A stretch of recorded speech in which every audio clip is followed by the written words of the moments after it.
Hey folks, Grant over here at Local Cogon Farms. We got a lot going on over here. The goat herd is kidding right now. We're in Southeast Louisiana, so we're still kind of toasty down here, even though it's late fall, early winter. I just threw in some round bales to the goats, threw in equipment trailer for a quick shelter because we got some nasty rain that could potentially roll through here. So just to kind of go over this whole scenario, this whole patch, which is about an acre, is pretty much Cogon grass. It takes over, it's super thick, it has a rhizome type root system. It radiates out, so you can see it kind of going out here. You can see that line, the outskirts of this whole big patch. It's super aggressive. But it does not take to disturbance very well. So we've been able to get rid of patches with pigs and things in the past without having to use herbicides. And quite frankly, it's very expensive just doing it with herbicides because you got to do like 3 applications and then you got to go back and seed and do other stuff. So we're kind of just doing everything at the same time. The goats will munch on it. The cattle will munch on it, but what we're doing is we bought a bunch of like not very good round bales with the intention on doing like a hay bomb, so to speak, in this area, bale grazing, whatever, go really heavy, and so that's what we're doing. So we've got like 10 or 15 more bales that we're going to be putting in this area.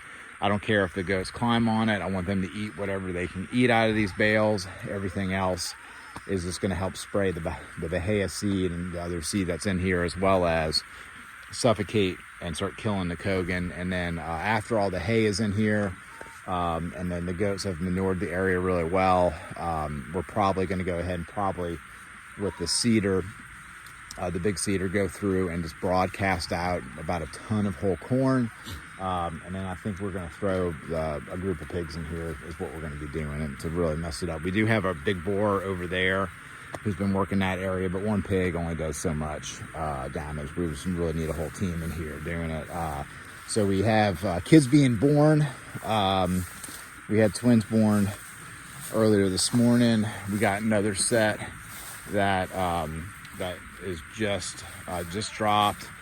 The doe is in the middle of licking them off right now, so they're bonded. That looks really good. And then so they dropped not very long ago. And then we've got this doe right here. She is looks like she's in labor, so she's about to drop real soon. And then we had one of my favorite goats of the whole herd over here. She just dropped some really nice twins, so she's off doing her thing. And so I like her because she's like this short, fat kind of goat. This is like this little barrel goat. We got a couple of other barrels around here too, and so I really like the barrels. It's kind of like the folks who are in the low-lying cattle and South Pole and things like that. They want short, fat barrels. That's what I like. I want short, fat barrels out here. So what do you got going on here, girl? Nothing yet? Okay.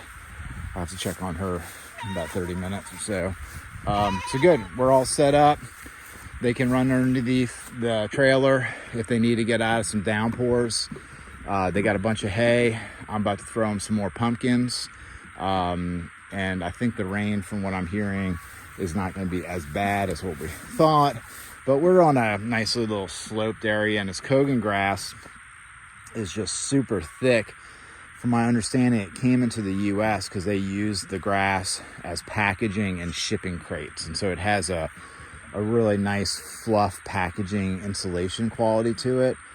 So for the goats to be hanging out in this thick Cogon patch, kidding, with heavy rainfall potentially coming in, not a bad spot to do it in. So we're kind of hitting a couple goals out here right now. So I think we're looking good. All right, so y'all have a good one.